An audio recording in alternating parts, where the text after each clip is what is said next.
Another way to add a dynamic effect to bring on text is to create some flashing. We've done a lot of sort of elegant stuff, but sometimes it's just shifting colors and flashing them aggressively that actually make them stand out. So I'm going to go in, create a new comp, and I'm going to call this flicker on. And 1920, 1080 is fine. 24 frames a second, 10 seconds more than enough. Black background's totally fine. All right, so the first thing we want if we're going to replicate what we did is we need that yellow background. And that's just going to be a solid. So I'm going to go Layer, New, and I'm going to go to Solid. And I'm going to pick a different color other than white. So I'm going to click into that, and I'm going to go yellow with it and try to get a less green, kind of gross yellow. That's pretty good. All right, and I hit OK. So now I've got this yellow world. Now, the next thing I want is I want the word on top of it. So I'm going to do a new layer. I'm going to do new text, and I'm going to type Webster. All right, and I am actually going to just center this. So I'm going to go to the paragraph settings, and I'm going to say center this, and all of that looks good. Drag that down. I can go to alignment if I want, and I can center everything. That looks pretty good. Let's go with yellow and black. So I don't want this color in here right now to be that peachy sort of color. I want it to be black. So I'm going to go black with it here. I'm going to create an alternate version of this text. So what do I mean by that? Well, if I duplicate this layer, so I'm going to go on this layer and do Command D, and I go into this layer and I go to the text controls. I can select these letters and I can make the fill color inside be the yellow. So when I do that, it creates the illusion of just the sort of outline of letters, which is pretty cool. So what I think is most impactful is to have this come from being scaled way up to landing. I'm going to go to this layer. I'm going to go to the S for scaling, and I'm going to scale it up. All right, now we can see the layer underneath. So I'm going to turn that off because it looks confusing. And we're going to have this layer start somewhere around here. All right, so our first layer is going to be this top layer. And we're going to trim the end of this layer down so that it doesn't last very long. So I'm actually going to trim it down. I'm going to zoom in a little bit. I think our whole animation can stop at 3 seconds. So I'm going to hit the letter N to sort of make this my workspace. And frame 1 is going to be the words a little too big for the page.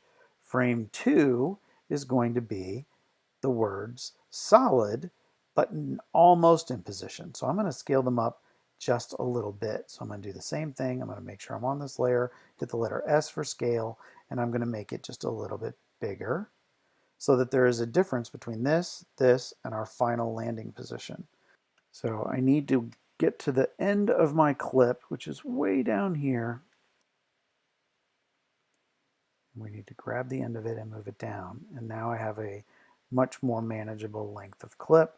And we're actually doing just a couple of frames, really. So I'm going to trim this down even more. And then I'm going to try to get a sense of how big it is next to this one. All right, so frame 1, frame 2, and then frame 3 we don't see yet. So I'm actually going to duplicate this layer, which I should have done before. I'm going to go into the scaling for this final landing place, and I'm going to make it just a standard 100. All right, so by duplicating it, I now have 3 frames. I have this, this, this, and then I am going to take away our yellow background and let it be over black. So our final graphic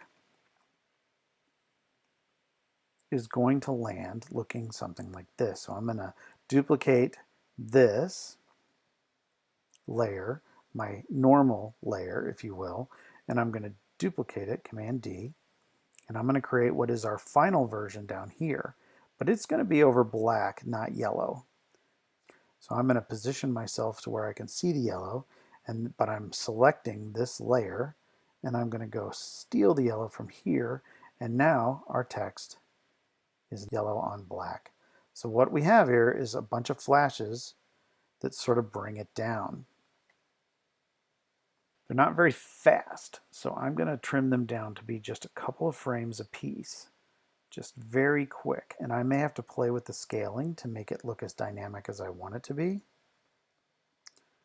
All right, this is sort of the last time it's on the yellow background, and then it goes full yellow on black. All right, so let's play this, and we get that, which is pretty cool. I want to loop my animation here at about 2. I'm going to hit N, so it's even shorter, and there you'll see, boom, you get a nice little landing. It's kind of a cool way to reveal something.